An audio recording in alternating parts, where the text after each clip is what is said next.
We live right here, Rev T Sports Revival, episode 465. I'm Tavon Fennell Sr.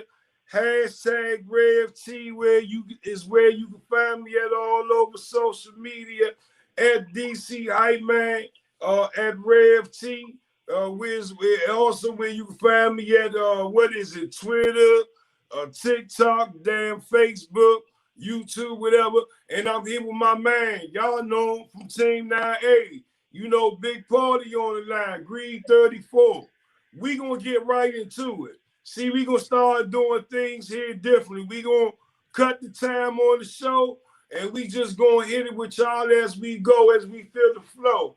And the first thing up on the plate, being that this Monday evening, is this Washington football team, Paulie. They went out to Denver. They put up a good fight, but at the end of the day, Paulie, they came short. They end up being short on the stick, losing. What was the score? 17-10. Hold up. First of all, hell to the W.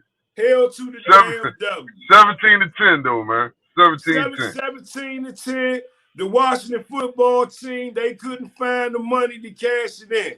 And when it comes to mine, Paulie, you know, we could talk about the woulda, coulda, shoulda, woulda. But one thing I didn't say to you off air when we was in our prep meeting and stuff, pre-production, was one thing I wanted to give hats and kudos to, Paulie, and that's the Washington football team defense. A little bit. A little bit. No, I'm just saying a little bit. And when I say, I know you would say calm my ass down and all that. I'm going to calm my ass down. But I'm going to just say this. Over the last maybe 6 quarters, I've seen some potential from the defense. But to say not to make an excuse for them, I also have seen the defense that been put in situations when they just got off the field and then their asses right back on the field and then they give up that big play. So I say that. That's not making an excuse for them Bama's because they all see. The Washington and I've seen them put in situations, and I've seen them put in situations where the offense they get a good drive, go right down the field and score on the opponent, and then the defense let the opponent come right back down the field and score on them. Too many times, and it happened in that game also. You know, so I can't get happy or all excited and say the defense is playing well. Because this defense should be playing not well. This defense should be playing good. It's not good. The defense is not good. They still was 7.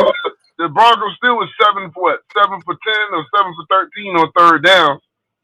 Still giving that up.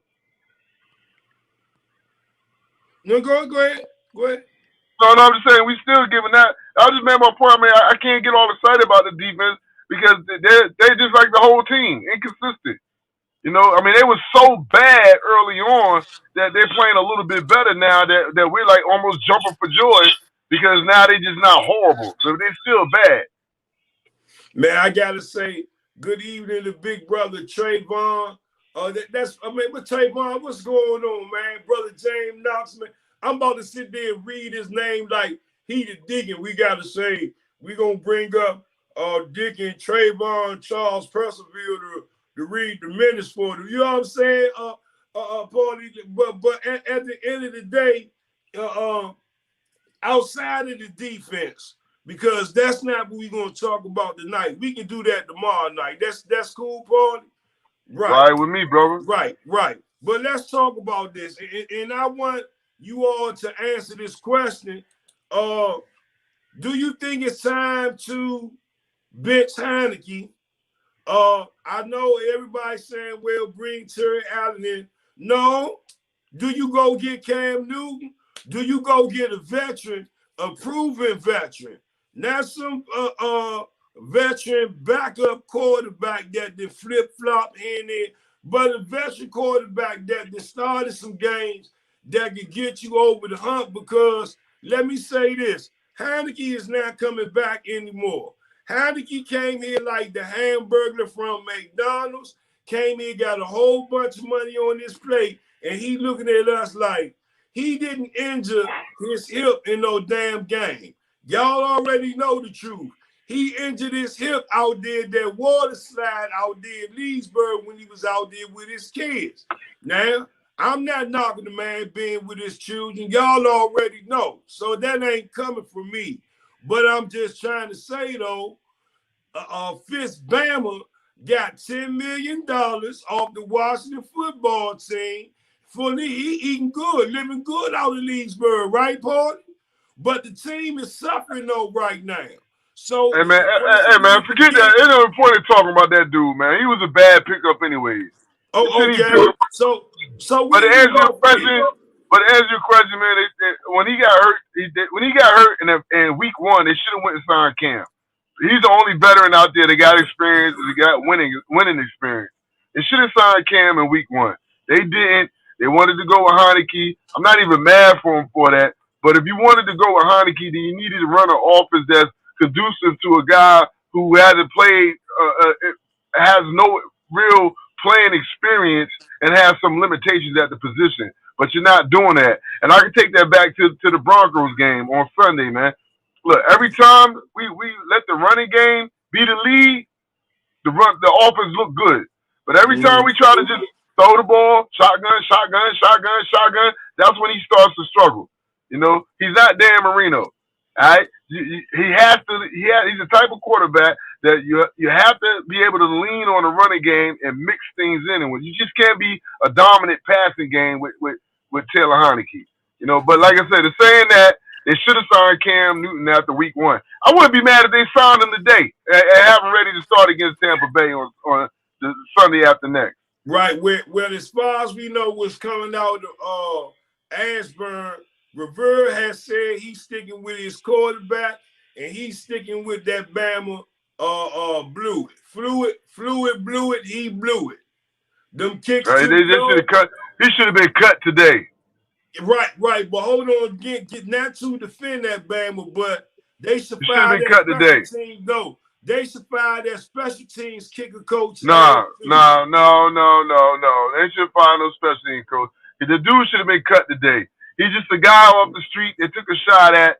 You know, he's working at Home Depot. He ain't kicked in 5 years, and he never had a professional kick. No, Paulie. But if he kicking them low kicks in games, he damn sure had to be kicking those low kicks in practice, man. It's different, It's different when the lights come on, man. It's different when the lights come on and you're going against a team that's actually coming after you. All right, it's different. That's all. But my whole point is, he's one of the run-of-the-mill kickers around here. He's one of the run-of-the-mill kickers around here. Cut him, bring in another run-of-the-mill kicker, and take your shot with him. That's basically what we're doing at this point. Because as much as I don't like old stanky leg, Dustin Hopkins, Sugarfoots, as much as I don't like Sugarfoots, I knew that wasn't the right time to cut him. He cut him out of emotion. He cut him out of anger. You know, you stuck with him he was struggling in the preseason. You stuck with him all year long. You could at least wait it until the bye week. And if you're going to cut that guy, you bring in somebody who has made some kicks in this league before. You know, you got to sacrifice something for something. You don't bring in somebody who's never kicked in the league, period. Brother Zaire says that Heinicke has a noodle arm. He does. He also says can't argue that. Everyone. He also, Brother Zaire, say fire every damn body. Fire every damn body. And so that that brings me up to the next comment, Paulie. A question that we want to ask the people, right? Is it time to tank? Is it time to tank the season? Is it time to give up, throw out, and look forward to the draft, at least to get in the top 5 at this point? Because right now, if they had to pick in the draft, they'd be probably around within the top 10 right now, maybe the top 11. Right now they're sitting at number 5. See what I mean? So do you? But the whole thing is, man, you don't tank no season, man. You play the season out. You don't tank it. It's hard. You don't let a team get used to losing, man. It's hard to get that stench out of you, man. You play the season out. Let the chips fall where they fall at. Do we Brother end up Rich two? Down, We end up he said 15 no, 5. don't tank. He said If no, we don't if we tank end up on Facebook. 2-15-5, if we end up 6-11, fine. You know what I mean? But I don't believe in that tanking crap, man. You don't just. I mean, first of all, he said it was a rebuilding season, anyways. So he should be playing the younger guys, anyways. That was a scam. We rebuilding, bro. We ain't rebuilding. You ain't take over a bet. You ain't take Let me over. just You say ain't take this. over. You ain't take over a team that had no talent. All you had to do was add a couple pieces here and there. No, if we had a capable quarterback to get us know how to finish in that red zone, we be good, man. I'm sorry, and I know some of y'all been high on Heineke, but at the end of the day, you know whether we had a coordinator who knew how to call plays in the red zone. Well, it's a couple of things here. It's a couple of things here to make that work. Kyle Allen had problems in the red zone. Dwayne Haskins had problems in the red zone. Alex Smith had problems in the red zone. But Scott Turner, we haven't always been here. We haven't had a 2-point conversion since this guy been here. He hasn't.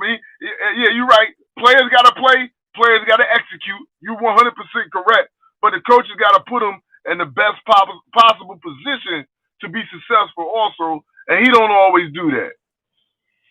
Let me say this. It was one drive that they had when they ran the ball with Patterson. Let me take my glasses off. When they ran the ball with Patterson, that series, and I even tweeted that if you go look, Paulie, when they scored a touchdown with Carter, right? That collection of plays and the way they were ran, guess what? They reminded me of Joe Gibbs, because guess what he did? He came out first play, he ran the ball. Second play, he ran the ball. That was Joe Gibbs football. And then he set him up for the play action, right? Then he went right back to running the ball. Next thing you know, about the 7 for 8 play, boom. That was a touchdown off the play action, right? And the thing about it is, where it was like a 9-play drive, but the thing about with Patterson, and I also noticed, is that when he runs the ball, it's hard for the defense to find him, because they was looking for him because he's small in size. He really reminds me of Joe Morris. And when you got a little running back like that, that's powerful, right? That they can't see or find, he gets those extra yardage. And what now he reminds me of Maurice Jones-Drew.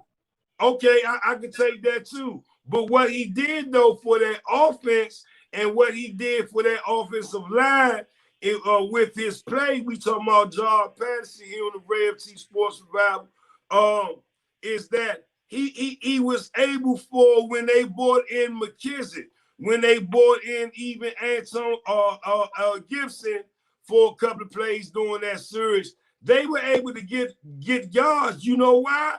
Because that offensive line was in a nice groove. The passing game was in, and Heineke didn't have to do too much, is what I'm saying. And they allow him to kind of roll out of that pocket instead of keeping him up. Rev, long story short, man, that runs with any quarterback. If you got a good running game, especially an inexperienced quarterback, you lean on a running game, and it makes everything else easier, man. It makes the play action easier. It makes the linebackers hold. It gets the defense on their heels. I mean, that's how you should run an offense. And then, my thing about that was, it was working for us, and we just went away from it. We went away from it, and then we try to go back to it, and then we went away from it. Stick with a game plan. Why try to fix something if it ain't broke? That was your game plan. That was your game plan, obviously, because we started the game out like that. So we should have finished the whole game like that until they made us adjust. And not even until they made us adjust, until they started adjusting themselves, and then that's when you hit them up top. Joe Gibbs football, 1-on-1. Let me bring this up, Paulie. we asked the question, if you tuning in, James Knox, brother James Knox said, I'm scared it's dirty they'll play a personnel decisions this year. But let me ask you this, Paulie. We asked the people the question, do you feel like it's time to change the season? Me and Paulie say, no, you keep playing to try to win. You don't worry about no draft picks right now. But let me ask you this, though. You know, when you look at the Washington football team, Dallas is ahead again four games in the division, correct? Look, the division's over with. Oh, You're not catching Dallas. No, but hear me out, though. Hear me out. In the conference, the NFC conference, the Washington football team, no, they're 2-0. You're thinking all wrong, Rev. We too bad of a team to be looking at the conference. We too bad of a team to be looking at our division. We need to be looking at ourselves and who our next opponent is. That's it. You never know. Now hold on. Now here's where Rev T kick in with the believe bullshit. I mean, they could run the table in the division, but now though, Dallas gonna have to lose a couple of games. I'm just saying.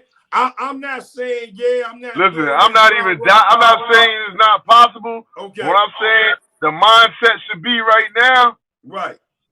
One game at a time. The mindset should be right now, winning the first quarter. The mindset should be right now, winning the second quarter. The mindset should be right now, winning the third quarter. The mindset should be right now, winning the fourth quarter. And then the mindset should be going to the next game. This is minute by minute. This is minute by minute, second by second, day by day right now, man. You sound like Reverend. You sound like Reverend Paul. The only thing that you missed doing was saying, huh. Huh. I'm just saying, man. We can't even. Basically, this season is over. So right now, they got to play with the mindset. It's a second to second, minute to minute, day to day process. One game at a time. Get down. That's what you trying to say? That's it, man. All the other stuff don't even matter right now, man.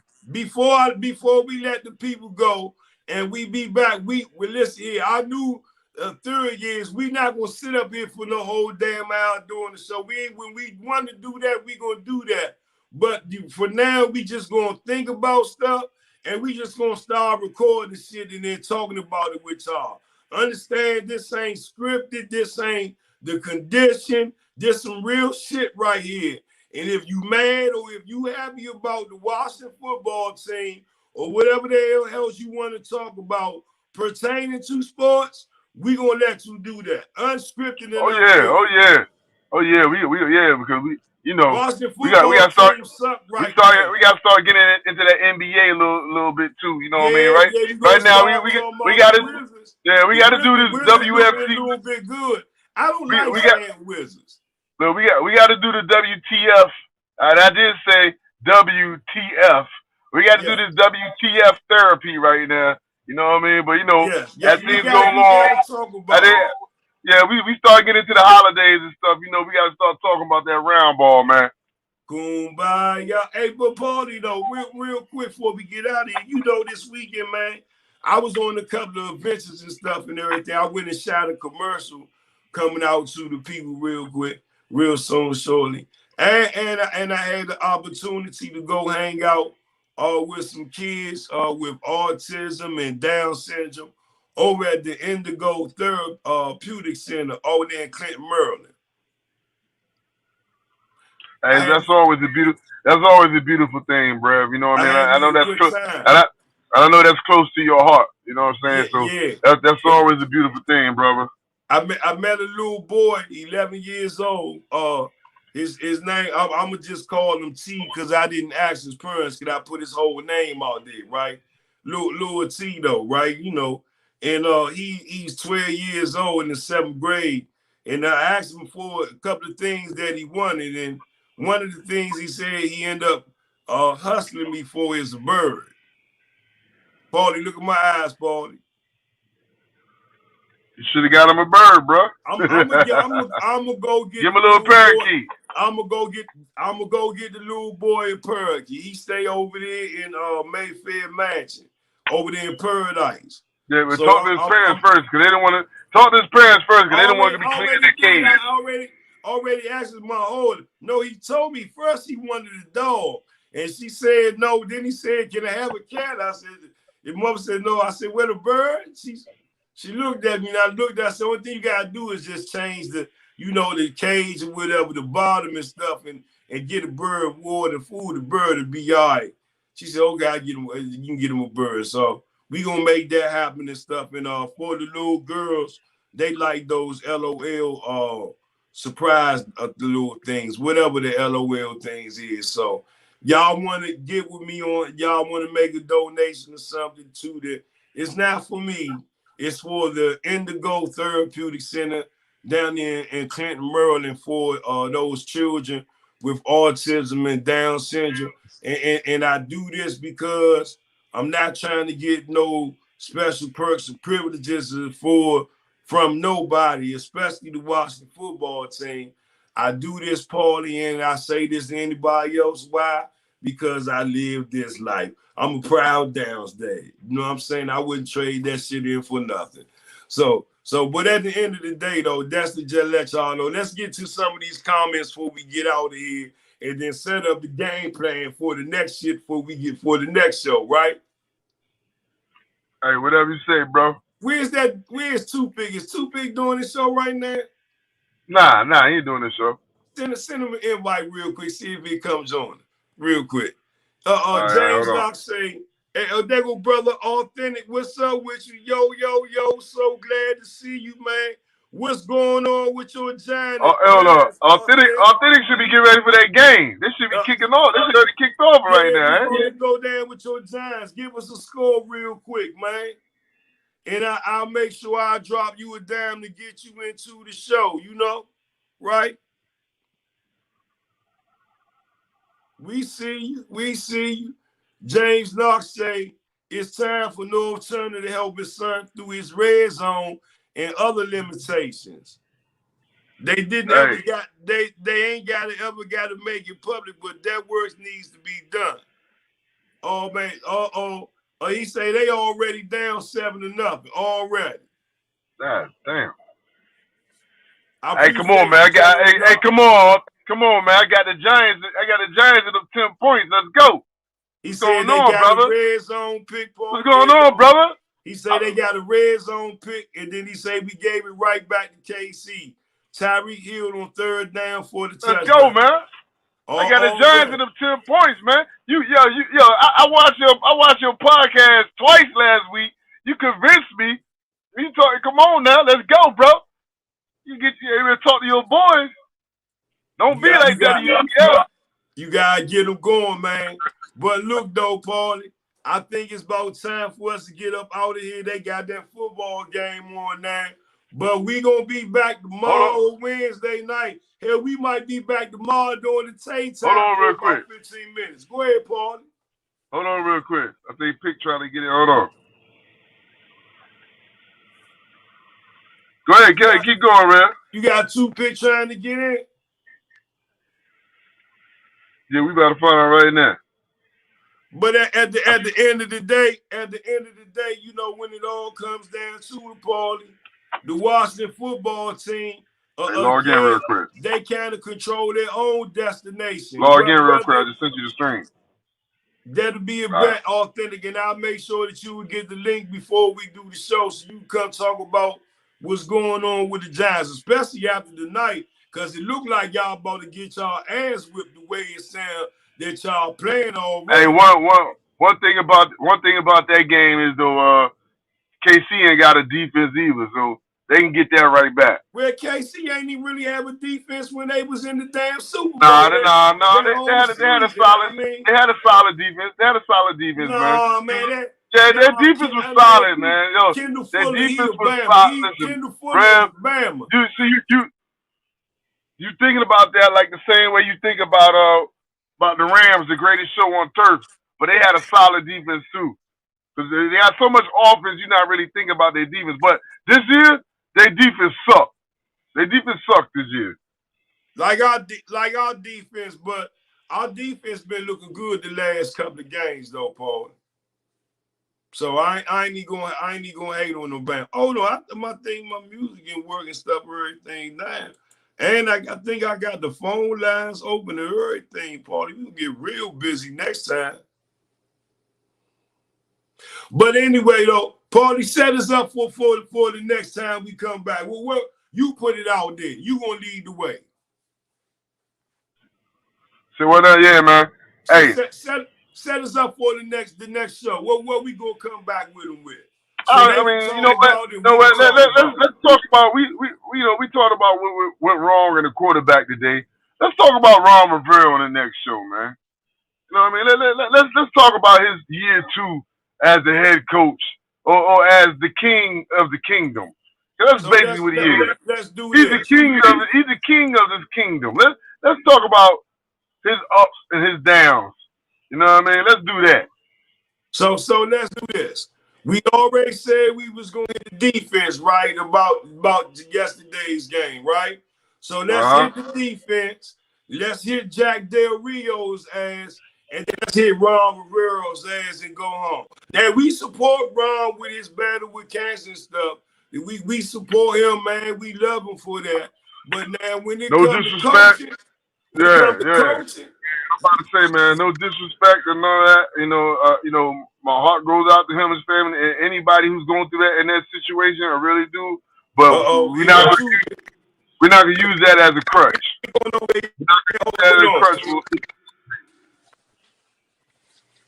Oh, there you go. Good, Rev. But man, don't be talking about some damn what's up, Rev, how you doing and stuff. Look at you smiling and everything. Why are you smiling? You supposed to be one of them damn disgruntled Washington football. I'm so damn angry at this team. Them damn Bucks went up to Denver and got their ass whipped. Damn. I'm tired of this team. I'm tired of this damn team. Hey, Rev. My ass will be rooting for them. Pick like me. Pick like me. We hoping on these 10 points we got right now. That's what Vic doing. Listen, Red. I'm gonna tell you right now, man. I'm way past upset, bro. I'm so upset. I'm just silent right now. Right? You know how you get so mad. What you smoking? What you drinking and smoking? Oh, bro. You know you get so upset that you can't say nothing. Because if you say something, it ain't gonna come out right. It ain't gonna come out right. I'm just at that moment right now, man, where I just want to sit back and watch their actions so we can hold somebody accountable, because they not holding people accountable like they said. Just like in the preseason, Ron said they playing with how'd he say it? They're playing with no consequences, right? So come the season, there are consequences to their actions. But a 2-6 record tells me there are no consequences. When you go out and allow 5 of your first 7 opponents to drive down the field on their first possession and score, there are no consequences. When you cut a kicker instead of cutting a safety, there are no consequences. When you put a linebacker like Bostic on your roster, there's no consequences. So what I'm saying looked like somebody hold on, toothpick. It looked like somebody beat the hell out you with a stick. Hey, hold on, no, the hell about the consequences and instead. Paulie, did you just see how his eyeballs just opened up? It was even two people about to hit your ass. Your mama or your wife, 3 people, or your baby mama. You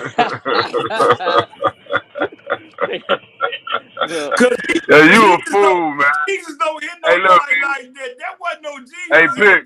That was like, I gotta look out for my. Hey, Pick. Pick. We thank you for your wisdom, Pick. We about to get out of here. You know what I mean? We be back tomorrow Wednesday, Pick. And you come along and join us. You know, like a fucking vegetable soup over here. Remember, come on along and join us. I tell you, Rev, I tell you, these boys got Rev on one, man. This is a new side of Rev I never seen. We got There's a new side of Rev I need never seen, man. We got to get white, or we got to get a big black person on here so we can be cultivated up in this motherfucker. That's Hey, Rev. and we Hey, gonna Rev, start end this talking damn show so we get out of here, bro. All right. So, Thanks for letting me get in here with y'all. Later. End this damn show so we get out of here.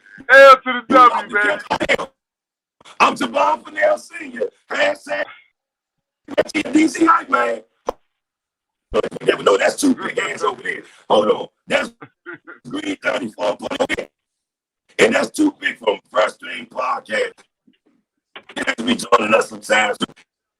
And I'm gonna go over there and cuss on. Hold on, no. I'm gonna go over there and cuss on his podcast. Tomorrow. Tomorrow. Hey, man. And we gonna mute you. We gonna mute. Like the show. Ain't no cursing. Ain't no cursing. My black ass. All We right, see y'all next later. time, not next week. Tomorrow, maybe the next in the damn morning. But we see y'all later. Anyway, love somebody along the way. And at the end, cause the Washington football team. Yo, you breaking up bad, man. End the show. Hell to the W. No, come to 14. You gotta believe. Break it up. Hell to the W, bro. We Later. out. Yo, you